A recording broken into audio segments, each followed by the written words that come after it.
to another episode of FCS Delivered, where our election day is not November 5th, it's November 24th with the announcement of the FCS playoff pairings. I'm Craig Haley, along with Gary Reasons, the two-time Super Bowl champion with the New York Giants. Gary, how you doing today? It's an awesome day, Craig. Yeah, I'm still up here where I came on, where I went to my on-campus visit. We'll get to that in just a couple of minutes, but happy to get going today, guys. Yes.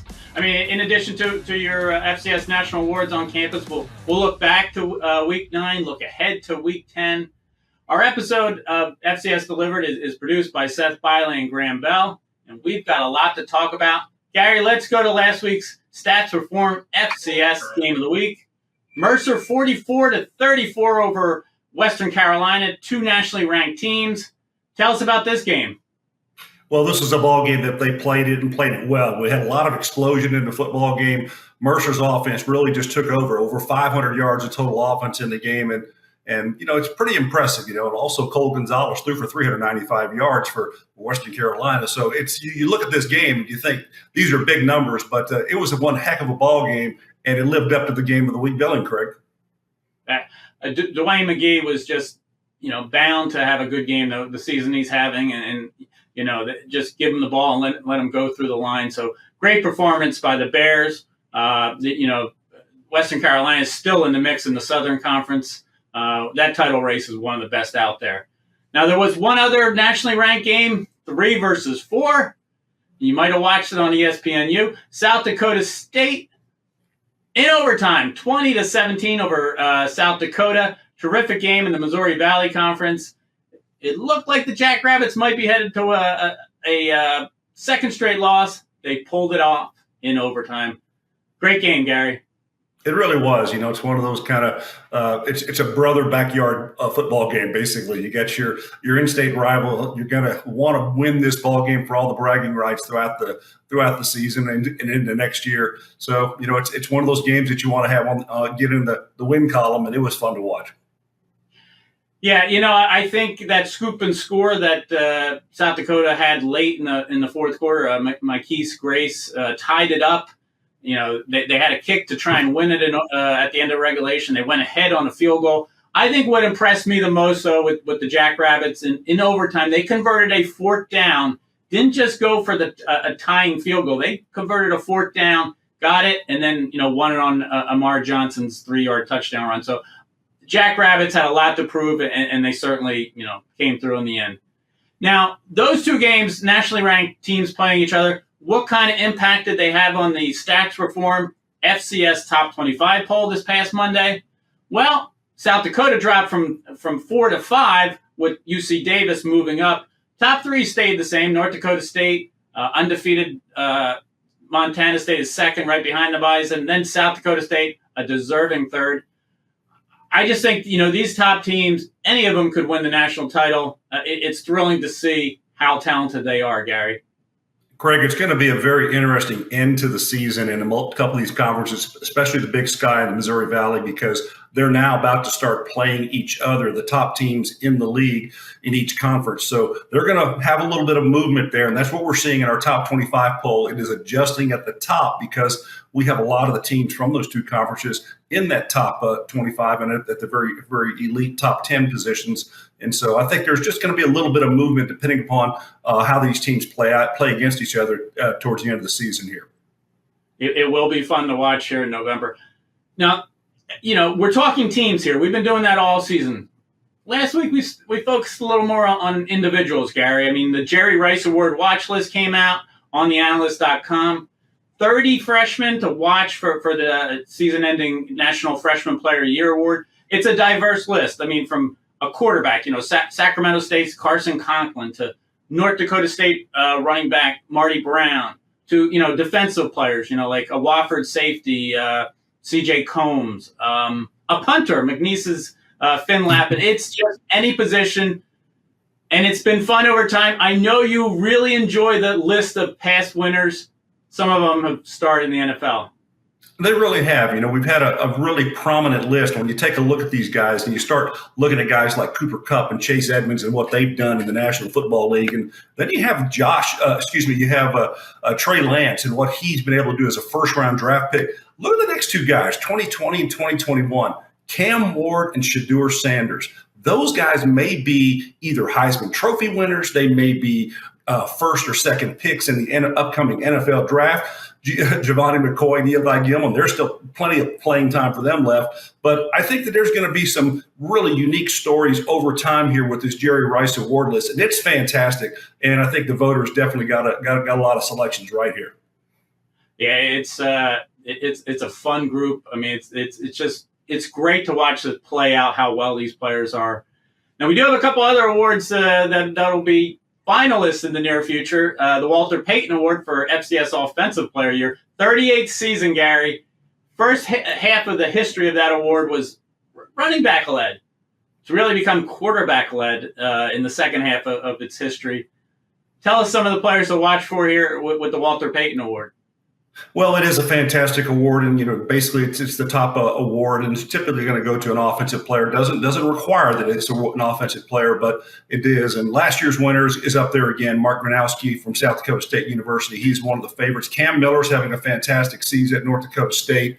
Pastor DeLauren, obviously it's at SEMO, what he's doing over the course of the year is having fantastic.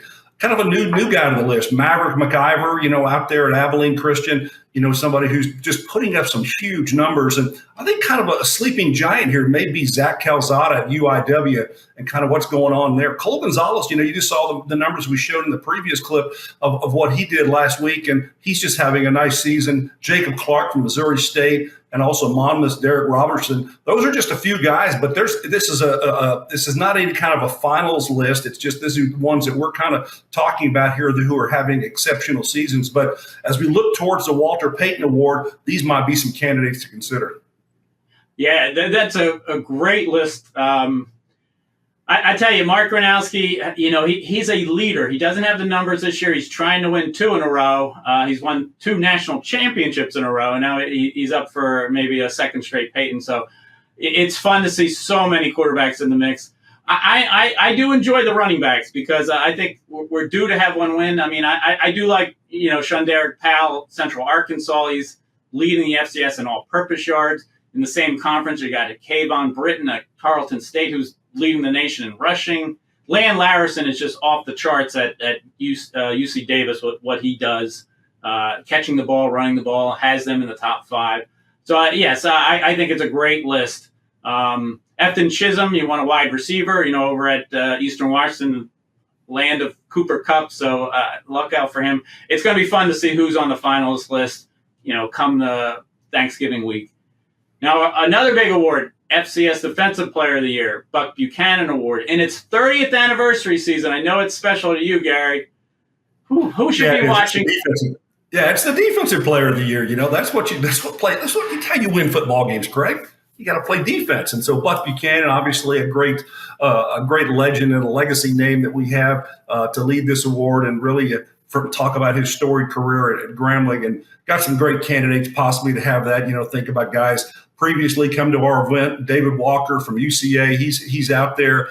Josiah Silva from New Hampshire, he's had a monster season, 15 tackles for loss, 9.5 sacks on the season already. Elijah Williams from Oregon State, there's a name out there. Eli Mercer, now North Dakota State University, very, very versatile player. I think that there's a lot of guys still out there. Craig, you look at linebacker Adam Bach from South Dakota State, and even Bryce Norman from Southeast Missouri. So those are just a handful of names talking about the Buck Buchanan Award. I think it's open, and this is the most difficult award to kind of select, I think, as a panel. And we've got a national voting panel that we use for our national awards.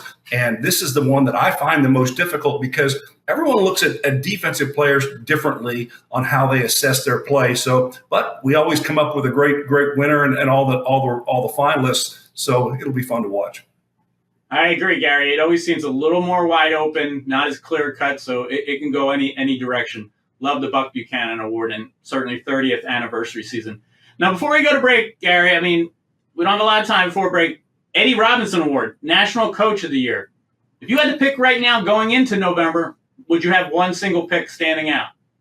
Well, I'm going to give you two real quick ones. Here's one. I went to see Tennessee State, and I kind of love what Coach George is doing there. Eddie's doing a heck of a job in just a very, very short period of time. He's got his team contending for SoCon championship, so that's something impressive.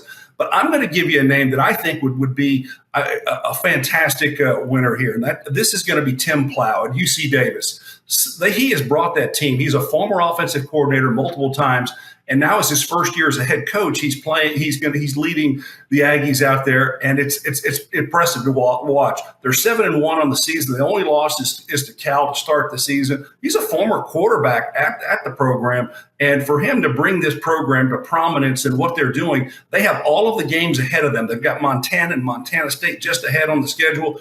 And the only loss they have is, like I said, to Cal. This could be a fantastic story if they finish out the season strong and really finish out with almost an unblemished record. So I'm going to talk about Tim Plow with UC Davis. How about you, Craig? I'm going to stick with my preseason pick, Todd Whitten. He's the coach at Tarleton State. What a fabulous year, up to number 7, I believe, in our national poll. 7-1. They could win the UAC title, but there's so many, as you mentioned. Coach Took at Southeast Missouri stands out as well. Jim Fleming, Rhode Island. Billy Kosh, won a first-year coach, Stony Brook. So, yes, Eddie Robinson Award is wide open as well. So, Gary, we're going to take a break from FCS Delivered. When we come back in our second segment, we're going to visit with you and FCS National Awards on campus. This is FCS Delivered.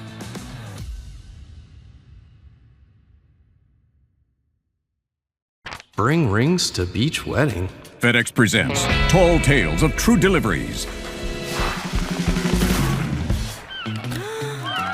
Just another day on the job. We did this for love. See what we can do for your business. FedEx.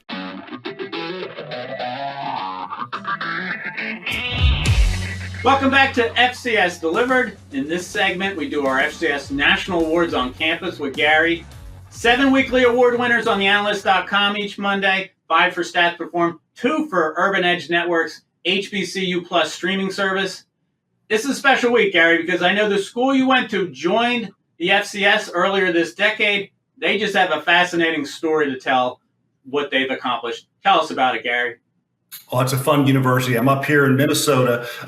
Went to St. Paul. What I went to is St. Thomas University. It's a really cool university, very, very picturesque. It was a beautiful day in Minnesota to award Hope Adebayo our FCS National Offensive Player of the Week. And you know what? It was a great visit, Craig, because I got to meet this university. I got to meet the staff. I got to meet the players, and it was fun. And this is an opportunity when you come up here to really look around and say, hey, how beautiful this place is. And they got football well. You see there the 2022 Pioneer Football League champions. That was their start in the conference's play, and they have continued that. They've got a great level of success here. Coach Caruso, who's showing me some of the letters that he's gotten from his players, former players over the years that he keeps a drawer full of. That's the story that I like to tell here because it's changing young men's lives, and it is a great university for these guys to play in the Pioneer Football League. And it is a non-scholarship league, Craig. If most people don't know that, is that this is a non-scholarship opportunity for these guys to come in here and play,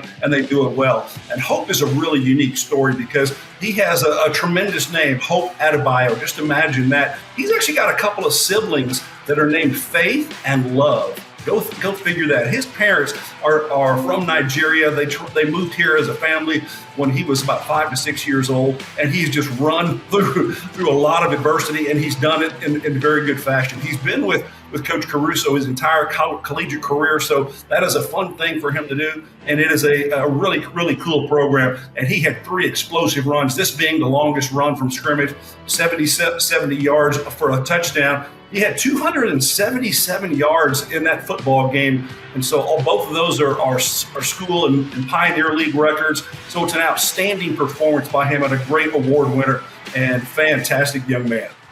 So on behalf of Stats Perform and our partners, FedEx and Urban Edge Network, I'm proud to present Hope Adebayo as our FCS National Player of the Week. Congratulations. Woo.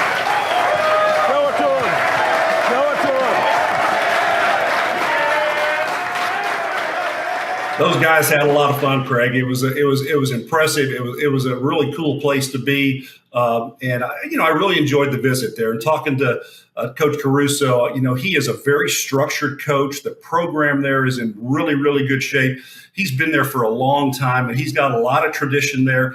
They've been to the Division III National Championship game a couple of times, so winning is not something new to that program. And look ahead, they're going to have a lot of success. I think that they're going to contend, obviously, in the Pioneer Football League. And in a couple of seasons in 2026, they will be eligible of their transfer into Division I football for FCS playoff contention. So I wouldn't be surprised to see the Tommies getting into that FCS playoff conversation as a non-scholarship team. That would be pretty cool. That would be something pretty unique. And I really like to thank Kelsey Whaley, who is the Associate Athletic Director at St. Thomas, for showing us around, giving us a great tour, and really explaining so much about the university to us. It was great. And also I was joined on campus by Brittany Steffen from Stats Perform, who works with us on our FCS account team. Thank you for being with us, Brittany, and I really enjoyed the visit to Minnesota.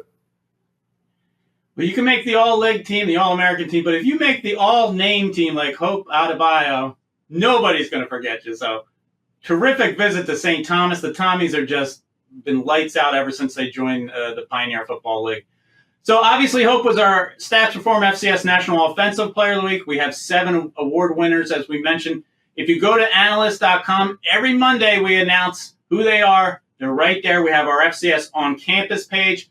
All the videos, interviews, everything you want to know about St. Thomas with Gary will be right there on TheAnalyst.com.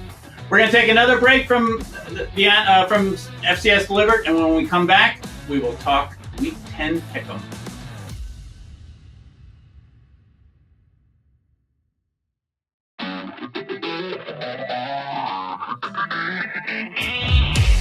Welcome back to FCS Delivered, our final segment, Gary and I. The Week 10 Pick'ems. We have a lot of good games to go through. Gary, earlier you mentioned Eddie George being in the conversation for Eddie Robinson Award for National Coach of the Year. Well, his number 25 Tennessee State squad is in our Stats Reform FCS Game of the Week. They're hosting UT Martin in the Big South OVC. It's 6 p.m. Eastern on Saturday. It'll be on ESPN+. Terrific matchup. Actually, UT Martin is the first team outside the poll, so you got 25 versus 26. It's a tight game, Gary. It really is here, and I think defense is going to be the thing that you have to look to kind of who's going to win this ball game. And Tennessee State, the defense that they have, it's actually led by Eddie's younger son, Eric George. So he's the conference sacks leader, and that's pretty cool to be able to do that for your dad on his football team. Linebacker Sanders Ellis, each of them, they've got 10 tackles for loss. So it's a pretty cool team, I think, there at Tennessee State. And their quarterback, Draylon Ellis, he's going to give them a balanced offensive attack. But UT Martin, Craig, they are strong, and they've won the last 3 meetings there. And tell us a little bit more about that team. Yeah, so you're right. I mean, Patrick Smith leads the conference in touchdowns, rushing yards. He's kind of, really galvanized that offense. I do think defense, too, when we talk UT Martin, as you mentioned, I mean, O'Shea Baker is their, All-American in the secondary. They've always just been a physical team, getting it done under Jason Simpson. I'm going to pick UT Martin in this one, but it could go either way, Gary. Yeah, it really is. It's going to be a tight game, and since I went to Tennessee State, and I know Coach George, so I'm going to have to pick my partner there to get it done. And let's just see what little bit more magic Coach George has to give here. I'll take Tennessee. I like that, but you'll be going to UT Martin at some point because that's just a fabulous FCS program. All right, so let's look at some of the other big games here in Week 10 because, there's so many impactful ones in league races. Let's go to the Ivy League. I mean, means everything the regular season there. Harvard's 5-1, 2-1 in league. Dartmouth is nationally ranked, 6-0, 3-0 in league. One of 2 undefeated teams along with Montana State. I can go either way on this one, but it certainly means everything to win an Ivy League title because they don't participate in a postseason. Who do you like, Gary? Well, I'm going to go roll lucky sevens here for Dartmouth, and that means that they're going to be 7-0 at the end of this week here, Craig. So I've got to go with Dartmouth here. Yeah, I mean, their defense has always been terrific. I'm going to think offense, though. I'm going to go Harvard. I think they've really picked up momentum in recent weeks. I do like Harvard getting it done, so it's certainly a close game. All right, now we mentioned the SoCon is just a great slate this week. One of them would be Chattanooga at Western Carolina, two schools you've visited in the past 2 years. They both need a win here, in a tight race that also includes Mercer, ETSU. Who do you like here? Well, I actually think that Coach Bell, at Western Carolina has really got a program there that is about to explode because of his offensive system, Craig. And so just kind of look out here. It may not be this week, but I'm going to take Western Carolina to see about how that can explode and get everything playing correctly. They've had some offensive linemen that have been out, so they're getting them back. And so I think they're going to be a little more poised to put up a pretty good offensive performance. I'm going to take Western Carolina here. Yeah, I think the Catamounts won that wild game last year, 52-50. It was just crazy earlier in the season. I'm going to say Chattanooga gets a little revenge here. It's tough to win, down in Cullowhee, but I'm going to go Chattanooga.